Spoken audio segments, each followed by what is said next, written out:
Hello viewers, welcome back to my channel. সুলতার চ্যানেলে তোমাদের সবাইকে স্বাগত এবং অনেক অনেক ভালোবাসা। তোমরা সবাই কেমন আছো? আশা করছি সবাই ভালো আছো, আমরাও ভালো আছি। আজকে আমি তোমাদের সাথে একটা রেসিপি শেয়ার করব, সেটা হলো মাছের মাথার মুড়ি ঘন্ট। এই মাছের মাথার মুড়ি ঘন্ট করবার জন্য কি কি উপকরণ লাগছে সেগুলো তোমাদের আমি বলে দিচ্ছি। এখানে নিয়েছি দুটো বড় পেঁয়াজ, সেটা পাতলা পাতলা করে কেটে নিয়েছি। এখানে আছে কিছু রসুন। এখানে নিয়েছি একটা গোটা আলু, সেটা ডুমো ডুমো করে কেটে নিয়েছি, এইভাবে আলুটা কেটে নিয়েছি। আর রয়েছে কিছু কাঁচা লঙ্কা, আর রয়েছে একটা টমেটো কুচি। আর এখানে নিয়েছি হাফ কাপের মতো গোবিন্দভোগ চাল। আর এখানে রয়েছে একটা গোটা কাতলা মাছের মাথা। এই মাথাটা দিয়ে আমি মুড়ি ঘন্টটা তৈরি করব। ওকে ফ্রেন্ড, আর তোমরা আমাদের সাথে থাকবে, ঠিক আছে? তাহলে চলো কথা না বাড়িয়ে রেসিপিটা শুরু করা যাক।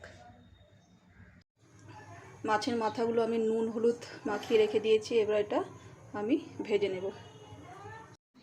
তেল গরম হয়ে গেছে, এখন আমি মাছের মাথাগুলো এক এক করে দিয়ে দিচ্ছি।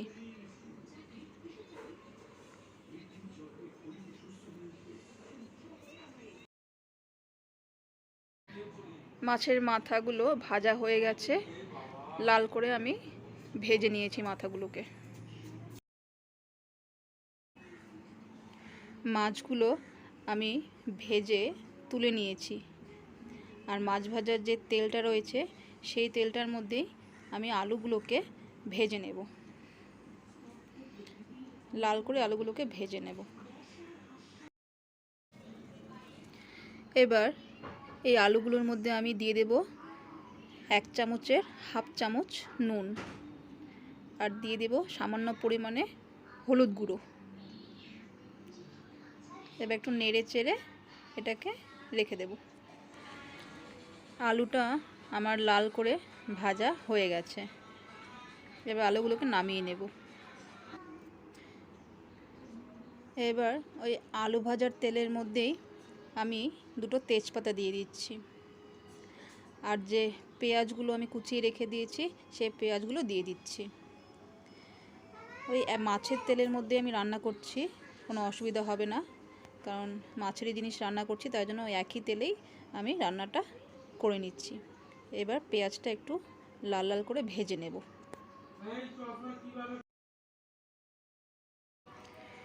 পেঁয়াজগুলো আমার লাল করে ভাজা হয়ে গেছে, এখন আমি এখানে রসুন রেখে দিয়েছি একটু থেতো করে, সেই রসুনটা আমি দিয়ে দিচ্ছি।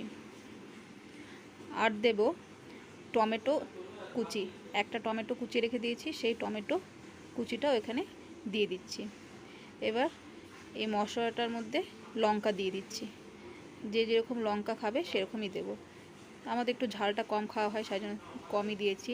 আর দিচ্ছি নুন আর হলুদ পাউডার। এবার মশলাটা ভালো মতো কষে নিতে হবে, কষাতে কষাতে দেখবে এই টমেটোগুলো একদম গলে যাবে।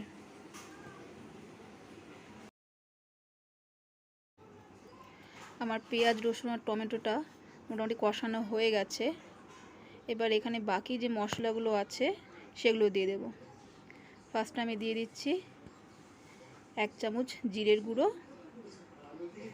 এরপর দেব 1 চামচ ধনের গুঁড়ো, আর দেব কাশ্মীরি লঙ্কার গুঁড়ো। এটা কালারের জন্য দেব, এটাতে কোনো ঝাল হয় না, এটা জাস্ট কালারের জন্য দেওয়া হয়। এবার দিচ্ছি সামান্য পরিমাণে জল। এবার এই মশলাটা 1 থেকে 2 মিনিট কষিয়ে নেব, তারপরে যে গোবিন্দভোগ চালটা আছে সেটা এখানে দিয়ে দেব।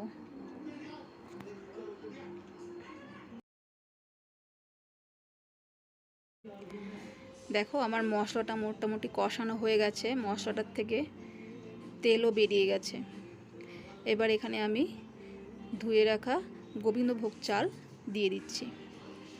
গোবিন্দভোগ চালটা দিয়ে দিয়েছি আমি, আর এখানে বাকি যে আলুগুলো রয়েছে সেগুলো দিয়ে দিচ্ছি। আর এখানে 5 থেকে 6 মিনিট কষাতে হবে এই চাল আর আলুটা, যাতে এখানে সেদ্ধ হয়ে যায়। কষাতে কষাতে যাতে সেদ্ধ হয়ে যায় সেভাবে এটাকে কষাতে হবে।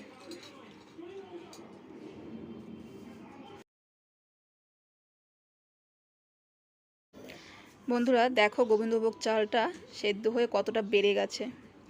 এখানে চালটাও সেদ্ধ হয়ে গেছে, আবার আলুটাও দেখছি সেদ্ধ হয়েছে কিনা। আলুটাও সেদ্ধ হয়ে গেছে। এবার এখানে ভেজে রাখা মাছের মাথাগুলো আমি দিয়ে দেব। এই মাথাগুলো দিয়ে আরও 3-4 মিনিট ফোটাতে হবে, কারণ মাথাগুলোর মধ্যেও নুন ঝাল সব ঢুকে যাবে। 4-5 মিনিট ফোটালে এগুলোর মধ্যে নুন ঝালটা ঢুকে যাবে মাথাগুলোর মধ্যে। তাই জন্য সামান্য পরিমাণে আমি এখানে জল দিয়ে দেব। জলটা দিয়ে আর কিছুক্ষণ ফোটাবো। জল দিয়ে দিলাম, জল দিয়ে আর একটু ফুটবে এটা। বন্ধুরা আমার মুড়ি ঘন্টটা মোটামুটি হয়ে গেছে। দেখো কি সুন্দর কালারটাও হয়েছে। এরকমই একটু মাখো মাখো থাকবে, কারণ এটা ঠান্ডা হলে আরও টেনে নেবে, তাই জন্য এটা এরকমই থাকবে। এর মধ্যে দিয়ে দিচ্ছি সামান্য পরিমাণে গরম মশলা পাউডার। এবার এটাকে আমি একটা পাত্রের মধ্যে নামিয়ে নেব।